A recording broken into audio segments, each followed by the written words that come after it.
everyone, and welcome to the IGPA podcast, where we inform the policy conversation in Illinois and beyond.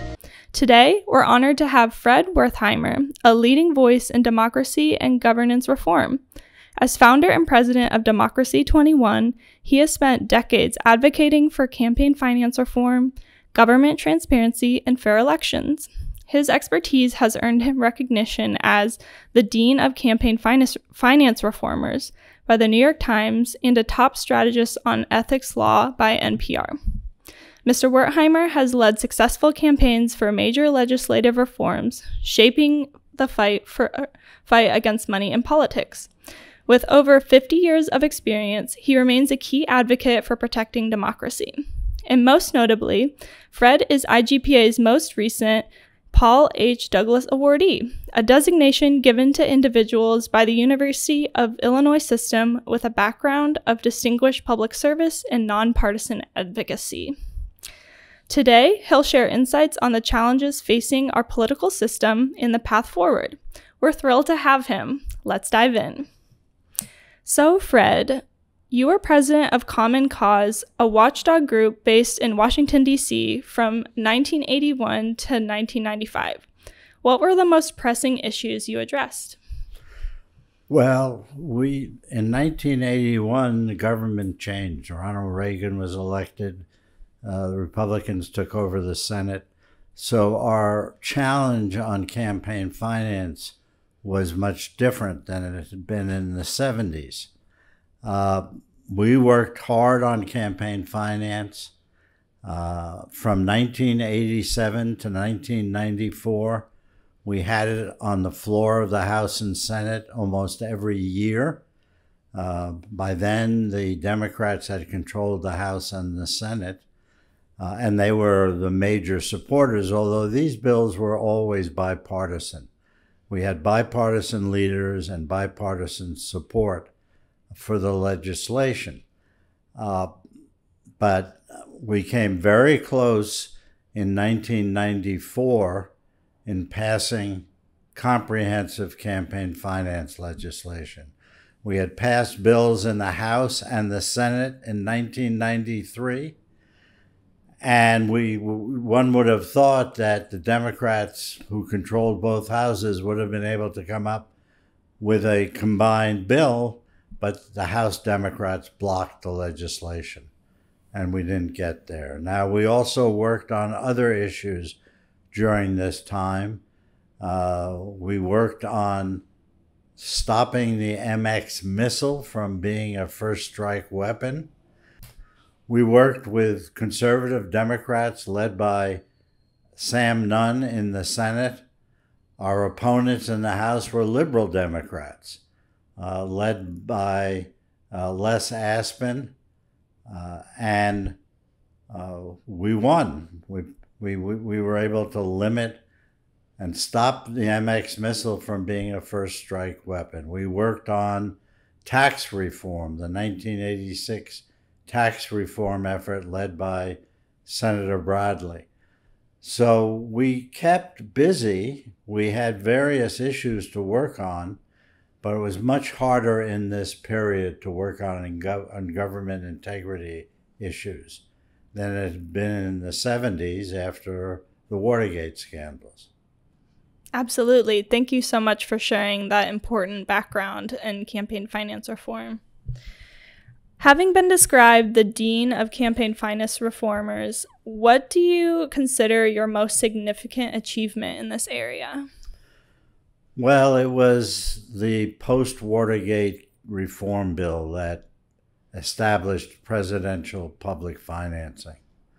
You cannot solve the problems that are caused by big money in politics without some form of public funding.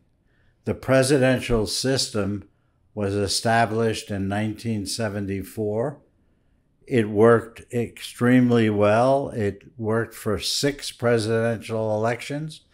Almost every Democratic and Republican presidential candidate used the system, and Ronald Reagan used it 3 times. And in 1984, his re-election, He didn't have a single fundraiser. Look at where we are now. I mean, candidates spend half their time raising money.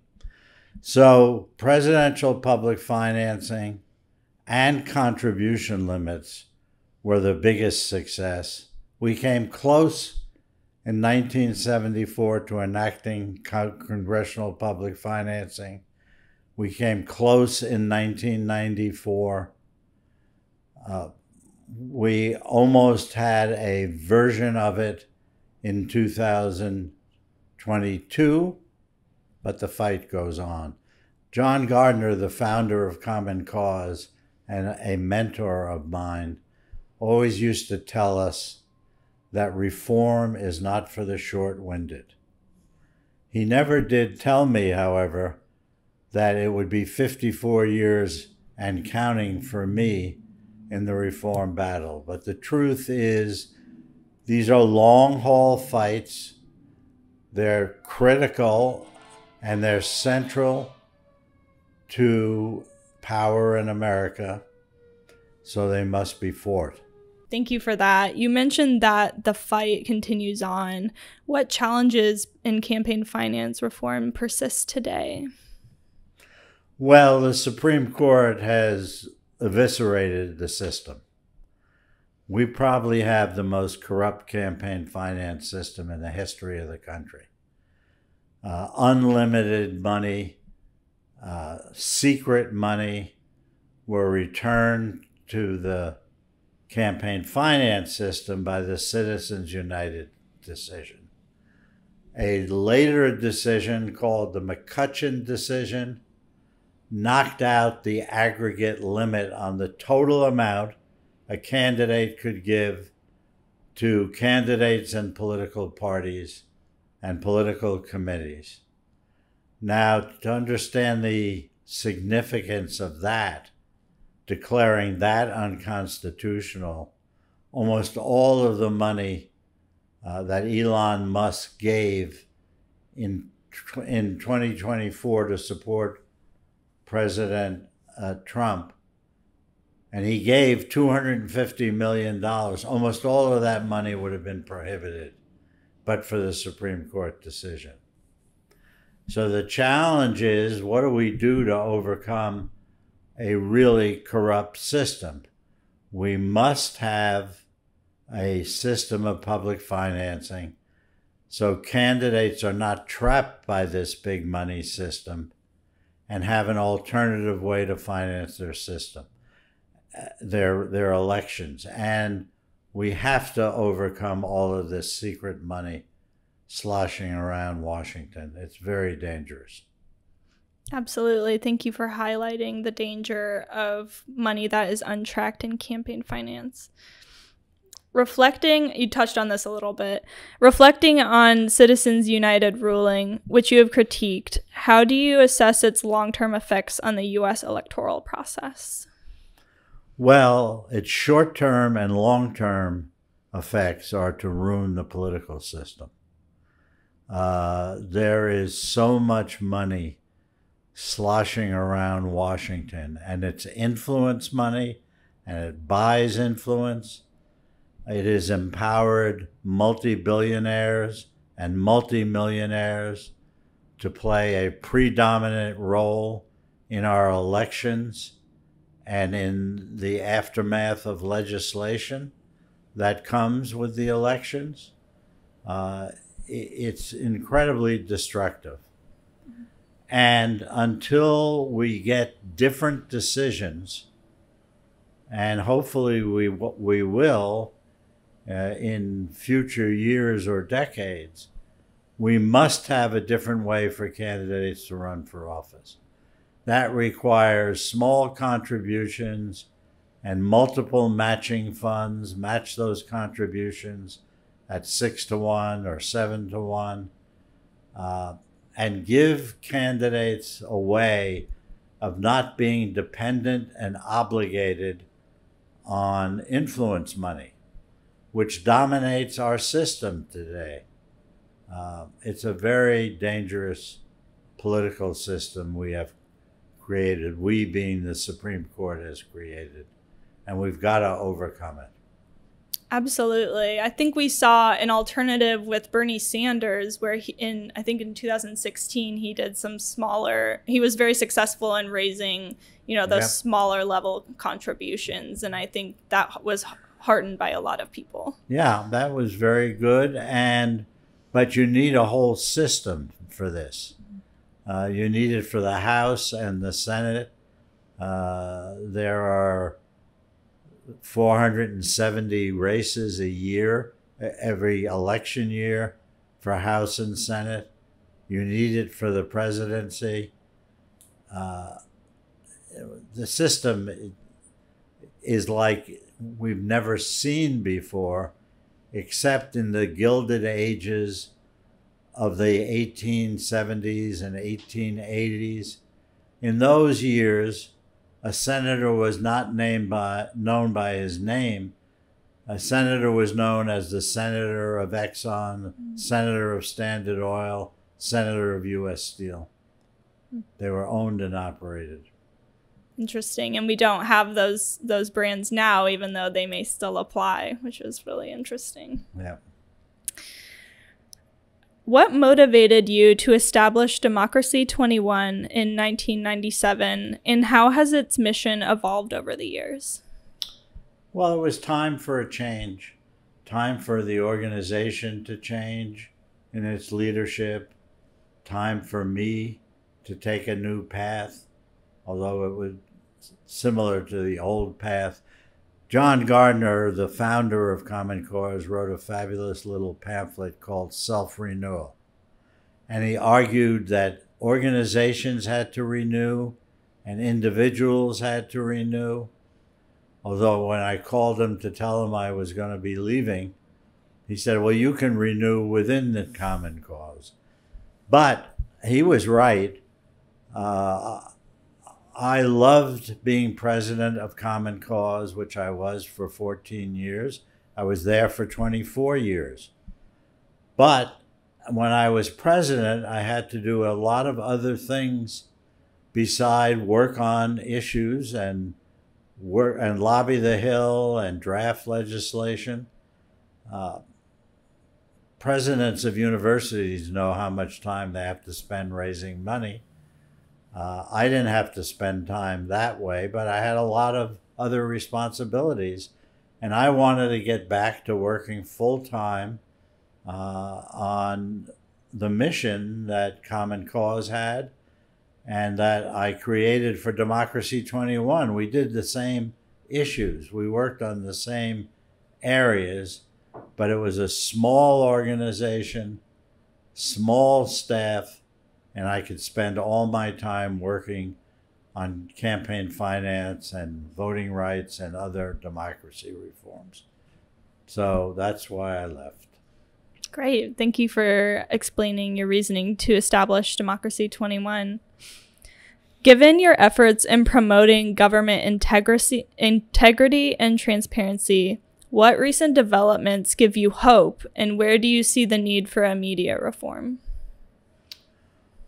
Well, what gives me hope was despite the fact that we've lost the ability to get bipartisan support and bipartisan leaders, and that's not because the issues have changed. That's because the elected officials have changed. You can get bipartisan leadership and support at the state and local level, but in Washington, you can't get it right now. So what gave me hope was we almost passed sweeping democracy reform in 2022. We passed the legislation in the House, and it dealt with voting rights, it dealt with campaign finance, it dealt with enforcement, it dealt with ethics. We came within 2 votes of passing it in the Senate. And if we had passed it there, it would have been signed into law. So we came very close, despite the strong breakdown in partisanship, in bipartisanship. at the national level. And that gives me hope that we will get there eventually. Now, what immediately has to be done? We've got to fix the campaign finance system.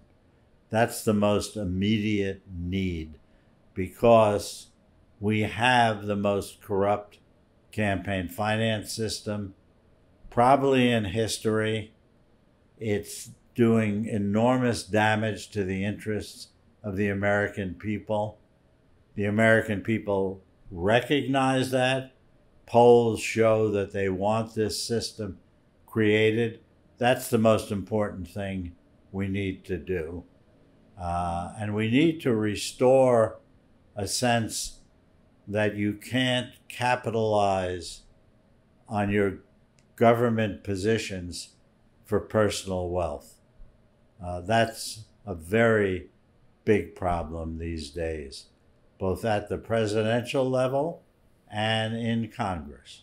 So, Fred, next we are going to be joined by our 3 Charles P. Wolf interns at the Institute of Government and Public Affairs, who have prepared some thoughtful questions for you in relation to modern campaign finance reform. Let's welcome Lindsy, Aparna, and Cecilia. Hi, my name is Aparna Rama Krishnan, and I'm an undergrad junior at the University of Illinois, Chicago. I'm studying public policy and integrated health studies. So nice to meet you, and thank you so much for being here today. Good to meet you.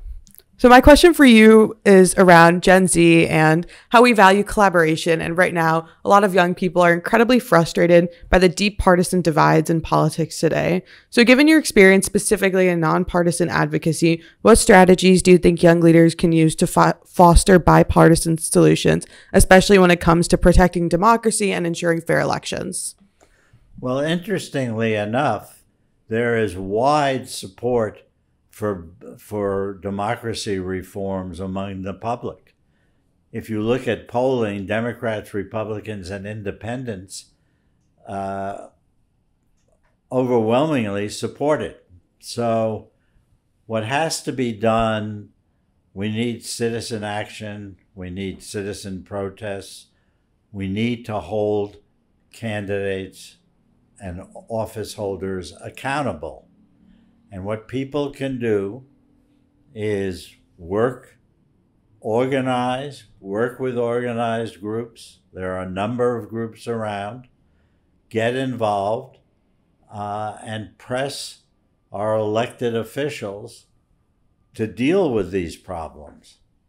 The citizens have to be heard, particularly these days. I mean, it's a frozen partisanship in Washington right now. That's not the same around the country. And they have to be pressed and pressed hard to deal with these problems. Now, one of the things people have to realize is this takes time. It takes commitment. And you can't get discouraged. You have to think in long terms. And you work at it as long as you can. And then if you need to move on, you move on and others replace you. But you cannot go into this for a quick fix. We don't get quick fixes here. Hi, Fred. My name is Cecilia Espinosa, and I'm a senior studying at the University of Illinois at Urbana-Champaign. I'm studying political science, communication, and Spanish, so it's very nice to meet you and hear your insights today. With President Trump now directing the Justice Department to investigate Act Blue, which is widely seen as the financial backbone of Democratic campaigns, many critics argue that this marks a dangerous politicization of campaign finance enforcement. From your perspective, how does this move fit into the broader history of attempts to weaponize campaign finance laws, and what precedent does it set for the independence of political fundraising infrastructure going forward? Well, Act Blue, first of all, is a vehicle for candidates and groups to raise small contributions. They've been very successful to the point where, and they raise money for Democrats and progressive groups to the point where Republicans have also created their own form of Act Blue. Now, when President Trump directs the Justice Department to investigate Act Blue, and doesn't say a word about the Republican counterpart, we know that this is pure politics, and it's designed to damage the Democratic candidates who are running. It's highly improper. It's a misuse of government power, and it will be challenged. I'm sure it will be challenged. Hi, Fred. My name is Lindsy Seleman.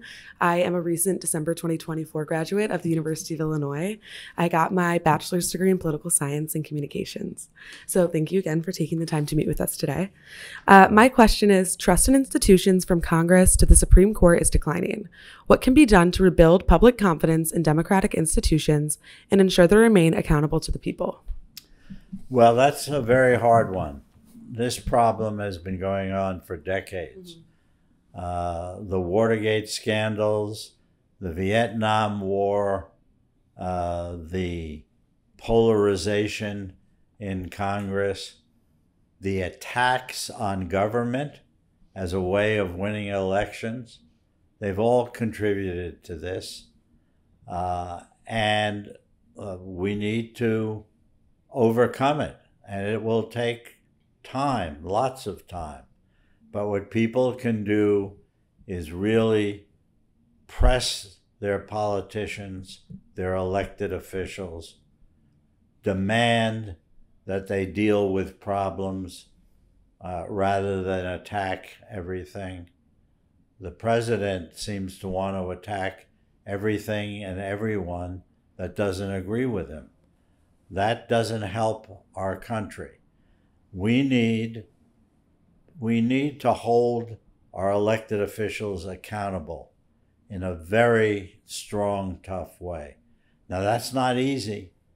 It takes organized efforts, but they have to be convinced to deal with the problems that exist. If we deal with the problems that exist, if people feel they're getting benefits from the government, rather than hearing daily attacks on the government, like we're hearing now, we can slowly but effectively overcome the lack of trust. Lack of trust in government hurts our country, and it hurts the interests of the American people. It doesn't do them any good. Thank you for joining us for this enlightening conversation with Fred Wertheimer. His decades of experience and unwavering dedication to campaign finance reform and government accountability serve as a powerful reminder of the work still needed to protect democracy. We hope his insights sparked reflection and inspiration, especially for the next generation of changemakers. Stay tuned for more conversations that inform the policy conversation in Illinois and beyond. Until next time, thanks for listening.